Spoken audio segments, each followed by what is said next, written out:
Kentucky Derby, but we have handicapper Barry Northern. I did tell him that John Asher was our Derby tradition and that we all loved John. We loved hearing from him. However, we always knew that when John selected a horse, we should not bet on that horse. So we're wondering if Barry's recommendations are going to be better. Barry is a Louisville native who's lived within a couple of miles of the track his entire life. He's attended races at Churchill Downs for 60 years, attending 40 Kentucky Derbies. His first recollection of the Derby started when he was 5. His mother's brother, Mike Barry, was a sports writer and at one time was considered the dean of Derby writers. He went to 66 Derbies. His Uncle Joe attended 75 in a row from 1922 to 1996. He never missed a Derby. So you can see that horses, Churchill, and racing are truly in Barry's blood. In 2017, he competed in the National Thoroughbred Racing Association's, the NTRA's, National Handicapping Championship. Only 600 people from around the world competed, and Barry was one of them. He's been at the Derby Museum for 6 years, where he walks visitors through the horse industry, sharing his love and knowledge of the legendary track.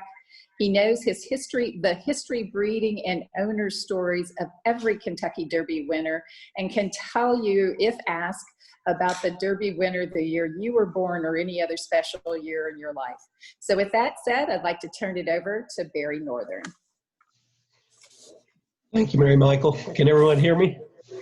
Yes. All right. Well, thanks for having me, folks. And first of all, I'll give you a little background. Mary Michael did there, but growing up, I had a father who liked horse racing, but I had a mother who loved horse racing. And I was the youngest of 4. So Dad would head to work, my brother and sister would head to school, and Mother and I headed to the racetrack. So that's where I developed my love for it. As you mentioned, I've been to 40 Kentucky Derbies, and my recollections really did start in 1962. Uncle Joe, who went to 75 in a row, that year I was 5. And before Uncle Joe left to go to the track, he pinned a button on me, and it said, "I like Decidedly." Well, I sat there in front of the black and white television and watched Decidedly win that day. And I have a pretty good recollection of all the Derbies from that point on. 1963, the next year, I remember Mother and Dad both came home very happy that day because they both had their $2 to win on Shadow Gay, who paid, I believe, $20.60 that day. And Mother and Dad were $2 bettors, so a $2 win bet on a $20 winner was a big day for them. So in our family, it was very much like Christmas. We all went to Grandma's on Derby Day, and all the cousins were there, and then all the adults went to the racetrack. And I just remember at a young age, they all came home in a real good mood. And I figured that out later. But even at Grandma's, when I was young, racing forms were stacked in the corner of Grandma's dining room, about 5 feet high. So some of my earliest recollections are looking at a racing form. Truly was one of the first things I learned how to read. I can picture probably at about 11 years old, I'm sitting in the dining room and had my racing form out and with my pencil and doing things like that. And Mother would walk by and look at me and say, "If only you would spend that much time on your schoolwork." And of course I didn't. I had a brother that did all that stuff, and my sisters, but I didn't. The horse racing was just in my blood. So Churchill Downs means the world to me, and the Derby, obviously I'm getting goosebumps when I talk about it right now. Saturday is going to be such a different Derby, but it's still going to be Derby Day. I'm going to steal a line from my friend Jenny Reese, who said there's no such thing as a bad Derby. Some are just better than others. And that's the way I feel about it. So folks, for me, I'm very lucky these days. I've been at the museum actually about 10 years now. And I get to walk people around that historic site and share with them my passion for it. And in the museum, our mission is to engage, excite, and educate.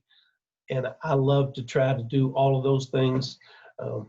When I've given a tour and people at the end say, I didn't care anything much about horse racing before, but you have me excited. I'll pay a lot more attention to the Derby now. And that just is what I strive for every day. At the end of my tours, it's inevitable. People are going to say, I appreciate your passion. And I'll always tell them it's certainly genuine. It just gets me excited every day. I try to never take it for granted when I walk in there every day and look up and see those twin spires, how much that means to not only my state and my city, but especially my neighborhood. I grew up in the Beachmont area, just a couple of miles from Churchill Downs, and growing up, there were riding stables on Southern Parkway at that time, and horses were always going up and down the bridle path. I have nieces and nephews now. When I mention the bridle path about horses, they're like, "Oh, I never really understood why they called that the bridle path." But when I was young, horses were up and down that all the time. And just before I was born, Douglas Park was in racetrack, was in that same neighborhood. So on that Southern Parkway area, you had a lot of people that lived there that were horse owners, and they could walk their horse to Churchill Downs for races, or they could walk their horse over to Douglas Park for races.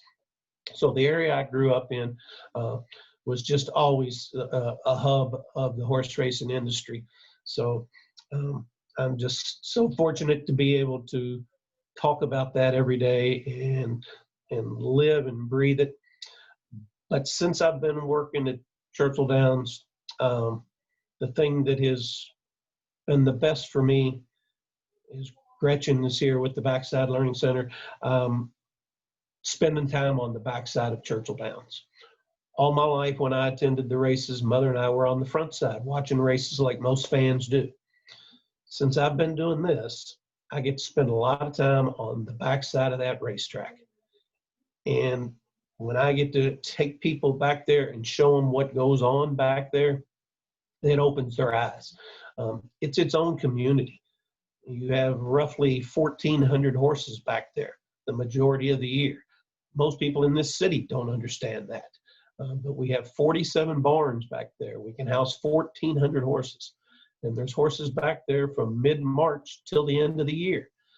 And then if you have 1,400 horses, you probably got about 700 people who live and work back there. And the Learning Center is a tremendous place back there. It provides so many resources for those folks who live and work back there. You have a church back there. You have a restaurant. There's dormitories where they live. Others live above the barn. But what it has taught me is how hard those people work. There is no such thing as a day off. Every day, you're going to exercise that horse. You're going to feed it. You're going to bathe it. You're going to do laundry, and you're going to clean up after it. It's not much different than having children. Hopefully, the children eventually will be able to take care of themselves. The horses never can, so they're always reliant on those people that are back there. And those people are the backbone of the industry. Come Derby Day, all the talk is about the owners and trainers and things like that. Well, those grooms, hop walkers, exercise riders, and those folks on the backside, they are the backbone. They make everything happen. On the backside of Churchill Downs, folks, let's say one of us owns a horse. Well, we're going to hire a trainer. That trainer is going to charge us a daily rate to take care of that horse. Now, it depends on who the trainer is back there, but average probably is somewhere in the neighborhood of about $100 a day. Well, out of that 100, that trainer is going to rent the stall space. Now, that's very cheap. It's $7.50 per stall per day. Right now, since racing is going on, it's actually free to keep their horse there, so it's not costing them anything. But a lot of times, $7.50 for that stall, then you got to feed that horse. Then you hire an exercise rider who rides them in the morning. Many people are surprised at that. They think it's the jockeys. Very rarely do the jockeys are out there in the mornings. Now, this week with the Derby going on, any of those Derby jockeys typically will be on those horses in the morning. But most mornings you have exercise riders. Many times they were jockeys at some point in their life, or they wanted to be a jockey, but probably just got too big. 115 pounds is usually about a cutoff for a jockey. So that takes a lot of people out of the job there. So you're hiring that exercise rider. When that exercise rider has completed his workout with that horse, he's going to pass it off to a hot walker. They will walk the horse half hour, 45 minutes to cool it out, like any other athlete would do after a workout. And then they're going to pass them off to a groom who's going to bathe them and feed them and get them put away. So out of 100, you're renting the stall space, you're feeding the horse, you're hiring the rider, the groom, the hot walker. So $100 is not going to go very far. You better win races. Then you share in the prize money with that owner, and it trickles on down to everybody. The question I get when I'm on the backside a lot of times is, are these horses taken care of? Well, they certainly are. Every one of those horses is somebody's investment, but also just even the hot walkers and the grooms, it behooves them to take care of that horse, because if the horse does well, that is going to trickle down to them. So these horses are, folks, you got to have an equine spa on the backside. It's a big tank. They'll fill it up with about a quarter of the way full with 35-degree water with Epsom salts and things like that for horses to stand in. You have others back there that do acupuncture on horses. You have chiropractors working on those horses. And then you have dentists. I eat lunch about every day at Wagner's Pharmacy with the horse dentist. As much as I followed horse racing all my life, I never thought about a dentist with a horse. But I eat lunch with that guy every day, and he'll tell me stories, how about the horse has a tooth bothering him, and you can imagine they got a metal bit in their mouth. It's somebody yanking on that, how much discomfort that could be. So dentist, just so many things for the care of those animals back there. And you have animals back there that are worth maybe $5,000. And then you have many, especially this week, upwards of $1 million or more. They all get the same care. They all get the same care. So the backside of the racetrack has become my favorite place to be. It's been unfortunate. I haven't been back there since probably, I guess, late November when we ended our last racing season. Since then, I was back there some during the winter, but there were no horses in it. But since the horses have come back now, with the COVID situation, none of us are allowed back there. And it has very much been disappointing for me because I've developed friendships with people back there. When you hear the term salt of the earth, that's the majority of those folks on that backside. Just hard-working people caring for those horses. So I came into the museum knowing horse racing, but not knowing the animal. Well, now I have so much more appreciation for the animal than I ever did before. And a lot of it is because of the people on the backside. They teach me. I've learned about the animal through them. I take groups of people and stand on the backside on a viewing stand in the morning while the horses are out there working out. And there can be hundreds at any one time on that racetrack. It is my favorite time of the day. But if somebody asks me a question about the equipment the horse has, what kind of bit in their mouth, things like that, I'm not too well versed on that. I can wave down somebody on horseback, and they are all very willing to come over there and talk to those people and explain to them. I think they get excited that people are interested in what they do. So they're very willing to help me and teach me. They've taught me so many things about the animal itself. But the people that are back there, I have to share a story with you. There's a trainer back there. He's 80 years old now, up on horseback every morning. His name is Jinx Fires. William H. Fires, but Jinx is his nickname. Some of you folks could possibly remember Jinx's brother used to be a jockey down at Miles Park back in the old days named Early Fires. Early is in the Hall of Fame as a jockey. But Jinx is a fellow that I've met back there and probably one of the kindest men I've ever met. Um, every year, folks, there's a place in town called Second Stride. They'll try to find other uses for the horses after their racing careers are over. Hunter jumpers, pleasure riders, different things like that. Well, they have an auction every year as a fundraiser, and people bid on different things. One of the things you can bid on is taking after the races or after the training is over one morning, take your own horse out on that racetrack and ride it around Churchill Downs racetrack.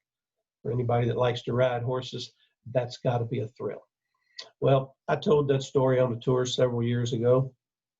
The week before the Derby, probably 3 years ago, I guess it was, a fellow from Alabama called me, said, "Hey, we took a tour with you. I don't know if you remember or not." Well, of course I didn't. I take a lot of tours back there.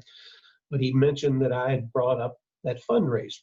And he said, "Boy, I would love for my daughter and my wife to be able to ride a horse around Churchill Downs." I said, "Well, sir, you have to bid on that." He said, "Well, I understand that, but I have a problem." And I said, "Well, what's that?" He says, "I don't have a horse." And I said, "So I guess what you're asking me is to come up with 2 horses for your wife and daughter to ride around Churchill Downs." And he said, "Yes, that's what I'm asking." And I said, "Well, let me see what I can do." Of course, I talked to a lot of people back there, outriders, the guys that are the lifeguards out on the track and people like that. They were all very reluctant because liability issues. They didn't know whether these ladies were accomplished riders or anything like that, so they were all very reluctant to do that. I wasn't having much luck until I spoke with Jinx Fires. And Jinx has a pony that he would ride every morning named Skippy. Skippy is like a big old dog. When they let Skippy out to graze back there in the morning, he's not tethered to anything. Nobody's with him. He can just roam like a big old dog. Well, Jinx had Skippy, and he told me he thought he could come up with another pony. Well, a couple of days before this was supposed to happen, I saw Jinx on the track that morning, and he was on a different horse. He wasn't riding Skippy. I said, "Jinx, how come you're not on Skippy this morning?" He said, "Well, this horse is one of the ones those ladies are going to ride on Saturday." He says, "And I want to take the edge off of him." He said, "I want to make sure he's not too fresh." He says, "Because I don't know whether these ladies know how to ride horses or anything like that."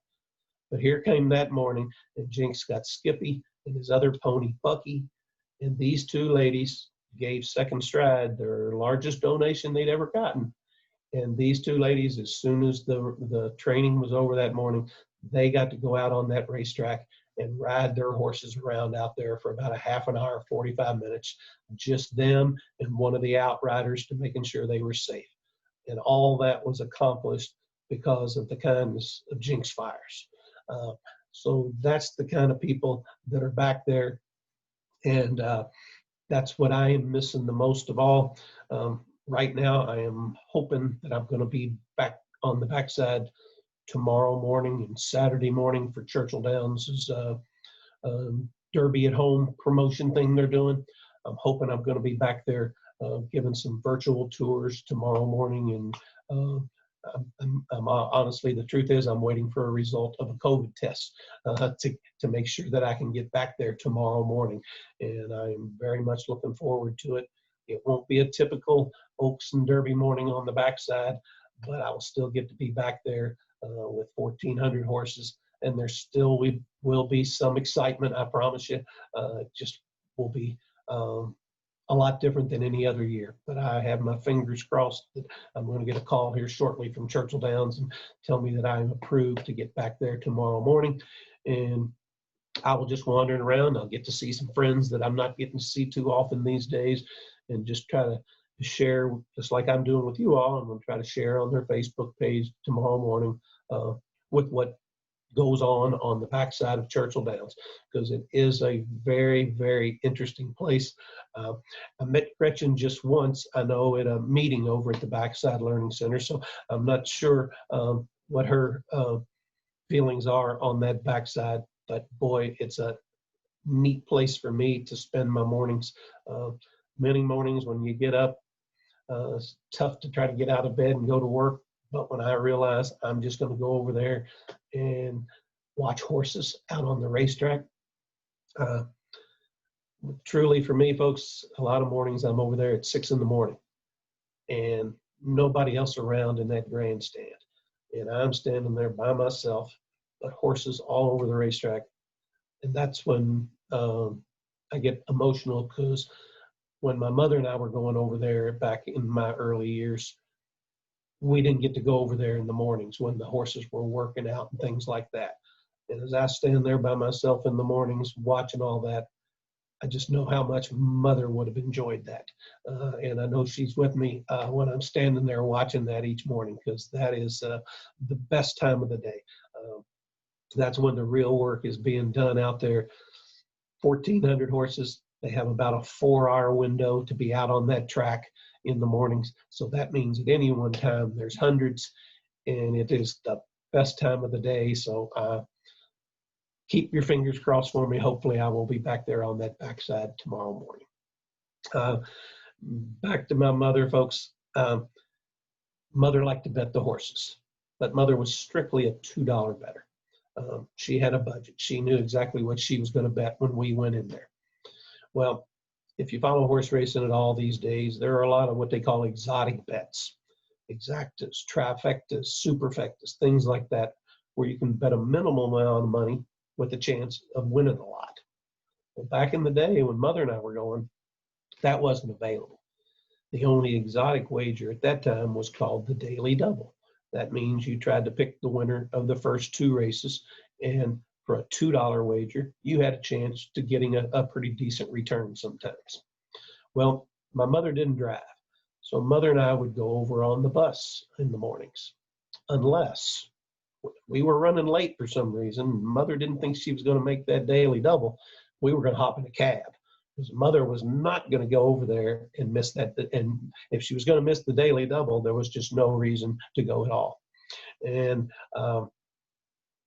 I grew up in a family, Mary Michael mentioned Mike Berry. Well, my family had a newspaper called the Kentucky Irish American. It was centered mostly around politics and sports. Most of the sports involved horse racing. And I think back in the day when my grandpa ran that newspaper, my mother was born in 1920. So this would have been probably about 1938, around there. Mother's 17, 18 years old. She would come home from school, and my grandpa would have laid money on the table, on the kitchen table, for Mother to hop on the streetcar and go back to Churchill Downs and make his bets for him. Well, I look back in the history, in the late 30s, there weren't many women attending the racetrack. Yet here my mother was, as a young girl, making that streetcar ride to go in there and make bets for her dad. So that's where she developed her love for it, and she instilled that in me. I have a brother and 2 sisters. One of my sisters really likes it. My brother and my other sister, fringe type fans. But I always look back and think that it was because of all the time that Mother and I spent over there that they didn't get to spend. And that's what really got me so excited and made me love horse racing and the history of it. As Mary Michael said, I can typically tell people what I like to do at the end of my tours is I'll tell them they need to learn one thing when they leave the museum. They have to at least know who won the Derby the year they were born. Well, I can send them back in the museum, and we have a time machine. They can go punch up whatever year they want and watch that Derby. And I'll always tell them, you can go back in there and find out, or if you're not shy about your age, holler out your year, and I can probably tell you who won that Derby. Now, I'm not going to tell you all of them, but I would say probably from about 1908 on, I'm pretty good. If you ask me back in the 1800s, I might not be so good, and I've never really made a point of trying to memorize them. It's just growing up and reading about them. And of course, nowadays I'm over there at Churchill Downs every day and walking around, and they have all the, nameplates of all the winners up around. So I see them every day. So pretty much from about 1908 on, I could probably tell you who won each Derby. And I try not to only let that be the case. I'd like to be able to tell you a little bit about each one of those horses and maybe an owner and different things like that. Something else I try to do when they come in the museum, we ask for their zip codes. We like to track where people are coming from. Well, after doing that so long, you get to know zip codes a little bit. So when people tell me their zip codes, I can pretty much tell you about what region of the country they're from and what state they're from. And then I can give them a connection from their state to the Kentucky Derby. And a lot of times I'll see it on their face. They're in the museum. They're not really sure why they're there. They just thought that they're supposed to come because it's Churchill Downs. And when I can give them a connection to their state and tell them to go into the museum and research something and find out or watch that race that's a connection to their state, and that gets them excited. And that's what I love to do. Now, so that's a little background on me, but let's talk about Saturday's race. That's probably what most people are interested in. I'll tell you right now, my pick is going to be Honor AP. I think Tis the Law is going to be very difficult to beat. But as I mentioned earlier, you have what's called exacta bets. That's trying to pick the horses come in first and second in exact order.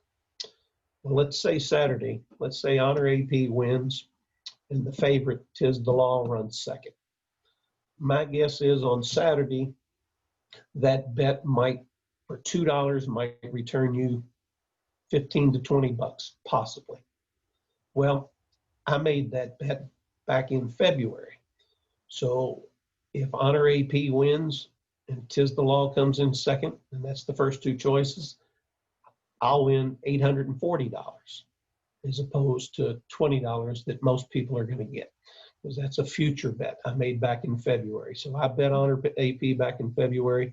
So he's the horse I've been following. And I really think the later Derby, the September Derby, has really enhanced his chances. He has a trainer who is very patient. In May, he probably wouldn't have pushed that horse to get it to the Derby. He's very patient. He's not going to come just to run one in the Derby. He's going to have one that he thinks has a chance. And with his patience and the extra few months that we've had to get to September, I think that horse is going to come in here, and I think he's primed for a big race. I also like the fact that he's ridden by Mike Smith, Big Money Mike. Mike Smith is a jockey these days that doesn't ride in near as many races as he used to, because he's established now where he can just kind of pick his spots, and he only likes to ride in top races and top horses. And I know I've talked to some people that know Mike, and I know he's very excited about Honor AP's chances too. So what I would like to see happen is I would like to see right about the 8th pole coming down that stretch as Tis the Law gets the lead. And then in that final furlong, Honor AP come flying on the outside and go past him, and those two run 1-2. And I would have $20 to win on Honor AP at 25 to 1, where his odds will probably be 4 or 5 to 1 on Saturday. So if they finished 1-2 like that, my $22 investment would get me back about $1,300 and something dollars. So that's where my heart is taking me. And honestly, many people think it is a 2-horse race, kind of those two. If I'm trying to look for a long shot to get in there with them, Enforceable is one that I like quite a bit. And as I mentioned, folks, the backside, I've met friends and things back there. So sometimes these days, my heart gets into this handicapping a little bit more than it used to. That horse is trained by Mark Cassie. And Mark has horses all over the country. But his division here in Churchill Downs is run by David Carroll. And David's an Irishman who's the assistant trainer for Mark Cassie. And I just love David Carroll. And I get to see Enforceable most mornings out on the racetrack. And early in the spring, he looked like he was really good. And then he just kind of tailed off, kind of looked like he went sour for a little bit. But right now, he seems to be refreshed and seems to have a little more energy in the mornings. And he is definitely a come from behinder. So he'll have a lot of work to do in that race. But I would like to see him rolling down the stretch and get a piece of it too. And there again, my heart gets into it. So the local fellas, folks, nothing against Bob Baffert. but I'm tired of him winning all the time. I want to see some of our folks that are based here at Churchill Downs on a year, all year long. I'd like to see some of them have some success here. Guys like the Mark Cassie Barn, Greg Foley. Greg Foley, another great fella. And Greg's dad was a trainer. Greg is a trainer. His sister is a trainer. And they've been based here at Churchill Downs for a number of years. So I would like to see them have some success. Also, Dale Romans, another Louisvillian, whose dad was a trainer. He's grown up here. So some of those local guys I'd like to see have some success. But of that bunch, I think Enforceable is the one that I think has the best chance. He's a beautiful gray. His daddy is Tappet, who's been one of the top stallions over the last several years. So I would kind of like to see it come 1, 2, 3 like that. Honor AP, Tis the Law, and then Enforceable picking up that third spot if he doesn't win. But it wouldn't bother me to see him win either. Money is one thing, but I'd also like to see those guys that support Churchill Downs on a year-long basis. I'd like to see some of them have some success in the Kentucky Derby. So Mary Michael, I don't know if there's anybody can ask me questions or anything like that. Yes, I'll do that part. Barry, thank you so much for your presentation, and just as you spoke from the heart, it really got us all really endearing and appreciated excitement about the Derby and how you've lived it. So thank you so very much. I think the best question of all is one we all would like to know. It's from Larry Sloan. What is the best and simplest way to pick a winner? Is it the name, number, jockey, post position, number of first? You get the idea. I do. I always tell people I study this like not many people do. But you could go out there and pick a name, a number, or color and do every bit as good as me or better. At the end of my tours, people will say, boy, you know a lot about this. How do you do when you bet? And my answer always is, I lose a hell of a lot more than I win. And if you find anybody telling you different, they're lying to you. So whatever your strategy is. Me personally, people ask about jockeys. That's not going to sway me much one way or the other. In my opinion, it's horse racing. It's not jockey racing. I can take the fastest horse at Churchill Downs and I can put the worst jockey on him. He still has a chance to win. I can take the slowest horse at Churchill Downs and put the best jockey on him. He's still the slowest horse. So it comes down to that horse more than anything. If I was going to look for a human connection, I pay attention to trainers more than I do jockeys. And in the daily racing form or the program, it always lists trainers' percentages up there. Look at those percentages. Just like any other sport, I'm going to college football. Nick Saban at Alabama, he keeps winning. He keeps winning, so he gets better players each year. Bob Baffert, he wins the big races, so he gets the better talent to deal with. So typically those trainers are very much like coaches to me. The guys that win a lot of ball games in basketball or football, no different than these trainers. Those good trainers win the races. They know where to place their horse. In my opinion, one of the biggest things that a trainer has to do is assess what kind of talent his horse has and know where to place him. Each year, there's about 22,000 horses born. Only 20 make it to the Derby. So they're not all Derby horses. You have to understand what kind of talent your horse is and find the level where he can compete. In baseball, they're not all major leaguers. Some will play AAA, AA, single A. So you have to assess the talent your horse has and know where to place him to give him the best opportunity to win. If you keep running him over his head and he's not winning, it's not doing the horse any good. It's not doing you any good. So you got to find the level where that horse competes. So I guess the question there, if I was going to look at just one thing and I didn't know how to really read the racing form, I would look at a trainer's percentage and use that combination. And to take that a little farther, usually in the program, there's a percentage of a trainer and a jockey together. There are certain trainers, when they use a certain jockey, they do very well together. I'm going to give you, for instance, here, another local fellow, Brad Cox, who's become one of the top young trainers in the game right now. Brad typically uses a jockey named Florent Giroux on him. And Florent's tremendous. They have a lot of success. But occasionally, he'll use a jockey named Sean Bridgemahan.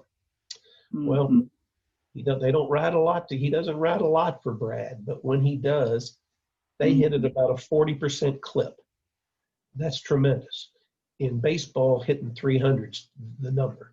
In horse racing, 200's probably the number.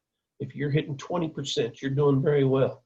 When Sean Bridgemahan rides for Brad Cox, they hit at about a 40% clip. So that's something I look for every day. Is Sean Bridgemahan riding any of Brad Cox's horses today? And if he is, I'm going to pay extra attention to them. So to me, the jockey-trainer combination, how they do when that jockey rides for a particular trainer. So that's, if I didn't know how to read the racing form, but if I could see in the program where it tells me a jockey and trainer percentage together, that's something that I would look for. Yeah, I believe Sean is a Louisvillian as well. He sure is. He sure is. Yes. And of course, a lot of those jockeys that make Louisville their home these days, you know, of course, it's a nomadic lifestyle, but they're based here the majority of the year. One of the race folks, you know, the Derby City Gaming over there, of course, that's in the news now, that going through the legislature. But that extra revenue they're getting from those machines over there has allowed Churchill Downs to pump up that prize money. For instance, today at Churchill Downs, a maiden race. Maidens are horses that have never won before. And that's how people kind of gauge prize money at each racetrack. At Churchill Downs today, maidens, horses that have never won before, they're running for a purse of $97,000. That's big money. You're going to go to some tracks around the country today, and those maidens are going to be running for $30,000.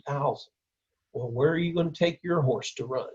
You're going to take them where the money is. So that extra revenue from that Derby City Gaming that's pumped into our prize money allows us to get better horse flesh here, the better trainers and all of that. So that has been a big boost to Churchill Downs for sure. So a lot of those jockeys now have decided, we've had a couple here recently that have shifted from California to Kentucky, because out there's a lot of top jockeys in California, but when you watch the races out there, they got 6 horse fields, 7 horse fields. Well, that doesn't leave a lot of jockeys opportunities. So a couple of them have relocated from out west to come here to Kentucky, because we have horse races with 10 and 12 horses and more opportunities, so they can make Kentucky their base all year long and live a pretty good lifestyle. But that being said, jockeys deserve every penny they get. Those guys, they're independent contractors. They are professional athletes, but they have no guaranteed money. If you're not on the back of a horse, you're not making any money. And it's not if you get hurt, it's when and how severe it's going to happen. So in my opinion, jockeys deserve every penny they get. And that is typically 10% of an owner's share. So Saturday, the winning jock's probably going to get somewhere about the winning owner will probably get about 1.8 million. Jockey will get 10%. So 180,000 for a 2-minute ride. It's a pretty good hourly rate, but they deserve every penny they get. Yes. This question is from Fred Cowan. What are the long-term prospects for live racing? Are threats from other forms of gambling or the dangers from medication for horses likely to diminish racing? Well, I don't think so, because even through all this we're going through right now, horse racing has thrived. You know, there's not the other forms of gambling haven't been there. You haven't been able to bet on the basketball and football and things like that. Most racetracks around the country, their handle, how much money is bet each day, has been way up because we're the only game in town right now. Now, I'm not naive enough to think that we aren't in a little bit of trouble, because it's just shown that horse racing can thrive without fans being present. So I think the horse racing is going to do all right. I just wish it would get back to the days when you went out there on a Saturday and it was a festive atmosphere, big crowds. But these days, when people can sit at home, and I'm guilty of many times myself, you sit at home and you can bet on horse races without actually being there. Now, if I have the opportunity to be there, I'm going to be there. But this is a sport that can thrive without fans in attendance. Now, whether I don't think that's a good thing, but I think here in Kentucky anyway, I think our horse racing industry is pretty strong at the moment. At least I'm knocking on wood as I say that, but you know, it provides so many jobs for so many people in this region, just, you know, down to the guys that are hauling the feed and hauling the horses, and just, it provides so many jobs for so many people. I just hope we can do everything we can to keep this. I believe at one time horse racing was the #1 agricultural industry in our state. I believe we're third now. I think it's behind corn and poultry, I believe. Corn has gotten a big boom with bourbon boom. So I think we're third now in that. But boy, I don't want to see it slide any farther than that, because it's a necessary product in this state for sure. I'm kind of tying in with that. You mentioned the employment, and this is from Gene West. In light of the current climate, can you talk about the African-American contribution to racing the Derby and Churchill Downs, both historically and currently? Well, certainly. You know, we go back in the day, 15 of the first 28 jockeys to win the Derby were African-American. But then we went from 1921 to 2000 before we had another African-American jockey. And part of that is, you know, they were making the money at the time. We didn't have basketball, baseball, and football jockeys were the highest paid athletes. So they kind of got shoved out of there. But nowadays, when it comes to jockeys, what's keeping jockeys out of the Americans out of that business is the 115-pound limit. You know, too many extra value meals these days. So 115 pounds is taking a lot of the Americans, white or black, out of that industry. So a lot of our jockeys these days are coming from Mexico, Panama, Peru, Puerto Rico.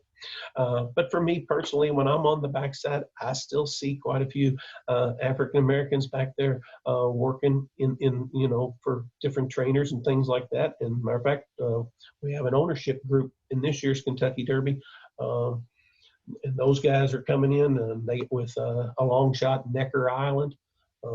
They bought him just a couple of months ago. I believe they claimed him out of a race. I think they bought him for $100,000. But all in the hopes that they would have a Derby horse. So those guys are in the industry.